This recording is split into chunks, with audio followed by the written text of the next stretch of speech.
Hello everyone, आज हम discuss करेंगे set of losses.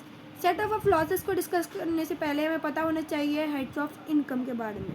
Heads of income 5 types के होते हैं। Income from salary, income from house property, income from business and profession, income from capital gain and income from other sources.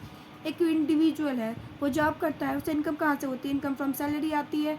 उसने अपना house rent पे दे रखा है, उसको इनकम मिलती है इनकम फ्रॉम हाउस प्रॉपर्टी से। उसने एक एफडी में इन्वेस्टमेंट कर रखा है, तो उसे इनकम अर्न होती है इनकम फ्रॉम अदर सोर्सेज से। एक इंडिविजुअल उसे 3 हेड्स ऑफ इनकम से उसे अर्न हो रही है इनकम। एंड द फोर्थ जो होता है उससे उसे फोर्थ हेड्स ऑफ इनकम से उसे लॉस हो रहा है। तो इस सिचुएशन में हम बेसिकली हम टैक्स जो पे करते हैं, हम पे करते हैं इनकम पे। अब हमें लॉस हुआ है तो हम उस पर तो टैक्स पे नहीं करते। तो इस सिचुएशन में हमें क्या करना होता है, हमें क्या प्रॉफिट मिलता है, क्या रियलाइजेशन मिलता है, ये डिस्कस करना होता है।